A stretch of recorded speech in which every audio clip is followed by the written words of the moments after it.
এখনকার দিনে দেখা যায় অনেক স্মার্টফোনের সাথেই আমরা হয়তো চার্জারটা পাই না, মানে বক্সের সাথে চার্জার থাকে না, অথবা আপনি খুব দাম টাম দিয়ে একটা ফোন কিনলেন, বক্সের সাথে চার্জারও ছিল, বাট দেখা গেল কিছুদিন পরে ওই চার্জারটা নষ্ট হয়ে গেল বা হারিয়ে গেল।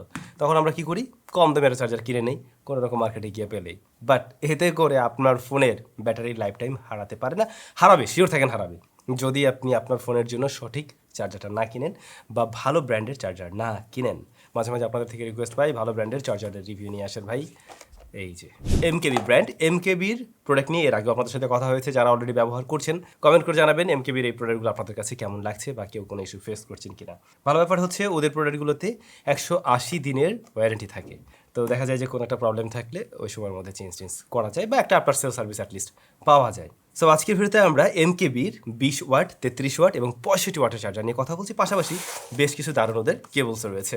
আর মজার ব্যাপার হলো আজকের ভিডিওতে কীভাবে থাকবে আপনাদের মতো লাকি উইনাররা বেশ কিছু জিনিসপত্র পেয়ে যাচ্ছেন, ওগুলো নিয়ে আমরা একটু পরে কথা বলি। তো যারা কিনা চার্জার বা কেবল কেনার চিন্তা ভাবনা করছেন তারা অবশ্যই এমকেবির ফেসবুক যে পেজটা রয়েছে অফিসিয়াল পেজ, সেখান থেকে নিতে পারবেন, ডেসক্রিপশনে আমি লিঙ্ক দিয়ে দেবো। বাট যদি কেউ বিজনেস পারপাস বা হোলসেলের জন্য নিতে চান তাহলে যোগাযোগ রাখতে পারেন আল মাসুদ ইন্টারন্যাশনালের সাথে, তারা মূলত এদের অফিসিয়াল ডিস্ট্রিবিউটর, তাদের ইনফরমেশন ভিডিও ডেসক্রিপশনে মেনশন করা থাকলো। তাহলে শুরু করা যায় কোনটা দিয়ে, 65 ওয়াট দিয়ে, রাইট? এই হচ্ছে 65 ওয়াটের বক্স এবং চার্জার খুব যে বড় এমন না, আবার একেবারে ছোট যে তাও না, মোটামুটি মানের সাইজ ঠিক আছে। আর বক্সের কোয়ালিটিও ওকে আছে, বাট বক্স কন্টেন্ট হিসেবে আপনি জাস্ট চার্জারটাই পেয়ে যাচ্ছেন, এই আর কি। আলাদা করে কিন্তু কেবল আপনাকে কিনতে হবে, কেবলের সাথে থাকে না। বাট এই যে চার্জারটা, এই চার্জারের উপর একটা ডিসপ্লেও দেওয়া আছে, যে এখানে একটা ডিসপ্লেই দেওয়া আছে, আপনি ডিসপ্লেতে আউটপুট দেখতে পাবেন। বাট যদি আপনার কাছে ভালো কোনো কেবল থাকে যেটাতে আউটপুট আপনি দেখতে পারছেন না, সেক্ষেত্রে আপনি এর মনিটরটা থেকে দেখতে পাবেন।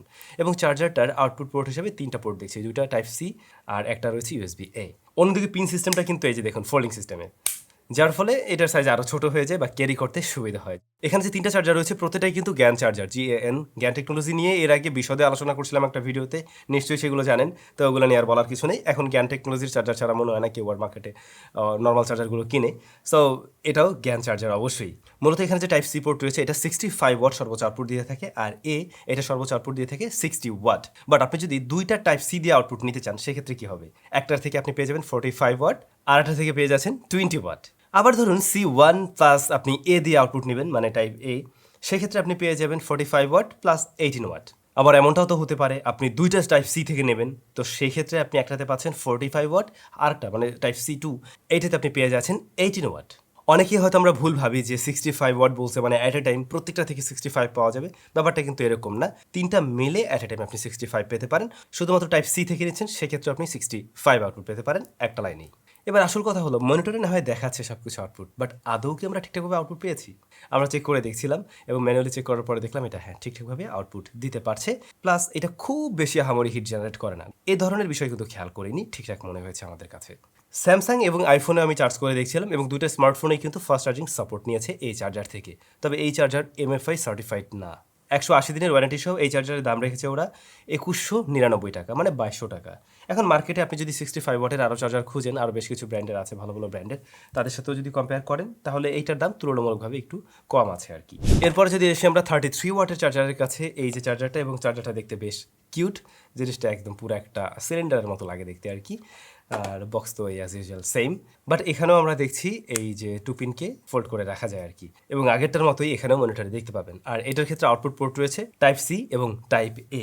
এর যে টাইপ সি এটা থেকে সর্বোচ্চ আউটপুট দিতে পারে কিন্তু 33 ওয়াট, অন্যদিকে টাইপ এ এটা সর্বোচ্চ আউটপুট দিয়ে থাকে 30 ওয়াট। আর একটা বিষয় বলাই হয়নি আগে চার্জারের ক্ষেত্রে, এই প্রত্যেকটা চার্জারে কিন্তু স্মার্ট চার্জিং সিস্টেমটা সাপোর্ট করছে, প্লাস ওভার ভোল্টেজ যে প্রোটেকশন সেটাও রয়েছে। ইভেন ওরা ক্লেম করছে এটার থেকে স্টেডি কারেন্ট পাওয়া যাবে, মানে আপনার লাইনে ভোল্টেজ আপ ডাউন করলেও এটা থেকে একটা স্টেডি আউটপুট পাবেন, প্লাস ওভার ভোল্টেজ প্রোটেকশনও দেওয়া আছে যাতে করে আপনার ডিভাইসে কোনো ধরনের ক্ষতি হচ্ছে না। আর যেটা বলছিলাম জ্ঞান প্লাস কুইক চার্জ 3.0 সাপোর্ট, এটা এই জিনিসটা, এটা দিয়েও আমরা ট্রাই করছিলাম আইফোন প্লাস স্যামসাং, দুটোর ক্ষেত্রেই দেখছিলাম ঠিকঠাকভাবে চার্জ হচ্ছে। আর এটার দাম ওরা রাখছে 1299 টাকা। তবে ভাই সবচেয়ে বেশি কিউট লাগছে এই জিনিসটা, জাস্ট একবার দেখুন, এটা নাকি একটা চার্জার, মানে এইটা 20 ওয়াটের যাও জ্ঞান চার্জার, এবং এখানেও সমস্ত স্মার্ট ফিচারগুলো রয়েছে, like smart charging technology support করছে, ওভার ভোল্টেজ প্রোটেকশন রয়েছে, স্টেডি কারেন্টের সাপোর্টও এখানে থাকছে, আর অবশ্যই যেটা বললাম জ্ঞান চার্জার। বাট এটাতে আপনি শুধুমাত্র একটা আউটপুটেই পাচ্ছেন, আর তা হলো টাইপ সি পোর্ট, যেখান থেকে আপনি সর্বোচ্চ পেতে পারেন 20 ওয়াট। তবে আপনি কি চাইলে কম ওয়াটের ফোনকে চার্জ করতে পারবেন না? ডেফিনেটলি এটা দিয়ে চার্জ করতে পারবেন, লাইক 15 ওয়াট, 18 ওয়াট এবং সর্বোচ্চ 20 ওয়াট ম্যাক্স করতে পারছেন। যেহেতু স্মার্ট আউটপুট প্রসেসটা এটা করতে পারে, সো এগুলো নিয়ে কোনো প্যারাই নেই। তো এই ছোট্ট কিউট জিনিসটার দাম রেখেছে 899 টাকা। এটার দামটা মোটামুটি স্ট্যান্ডার্ড আছে। বাট বলছিলাম ওদের বেশ কিছু কেবল রয়েছে। এই হচ্ছে কেবল, এবং কেবলগুলোতে কিন্তু মিটার দেওয়া আছে বা ছোটো একটা ডিসপ্লে দেওয়া আছে, যেখান থেকে আপনি দেখতে পাবেন আর কি আউটপুট ভোল্টেজটা। বাই দ্য ওয়ে, এই ছোটো চার্জারটাই কিন্তু আলাদা কোনো মনিটর ছিল না বা ডিসপ্লে ছিল না আর কি। তো কেবল কোয়ালিটিও কিন্তু খুবই স্ট্যান্ডার্ড। ইভেন আমরা কেবল নিয়ে টানাটানি করে দেখছি, যুদ্ধ করে দেখছি, লিটারেলি শক্ত, খুবই শক্ত, প্লাস আউটপুট ভোল্টেজ পারফেক্ট ছিল। এছাড়াও এর প্রত্যেকটা কেবল, এখানে যে 3টা মডেল রয়েছে, প্রত্যেকটাই 480 Mbps-এর এটা ট্রান্সফার করতে পারে। এর মধ্যে বিশেষ করে ভালো লাগছে এই জিনিসটা, মানে একটা কেবল দিয়ে 3 ধরনের ডিভাইসকে চার্জ করা যাবে। লাইটনিং পোর্ট রয়েছে, মাইক্রো ইউএসবি রয়েছে, আর টাইপ সি পোর্ট রয়েছে আর কি। আর এই চার্জারগুলো আসলে রিকমেন্ড করার মতো ছিল। প্রাইস টু পারফরমেন্স খারাপ ছিল না, ভালোই ছিল। তবে ওয়ারেন্টি পিরিয়ডটা আর একটু বড় থাকলে, মানে 1 বছরের থাকলে এই জিনিসটা আরও বেশি কাজের হইতো।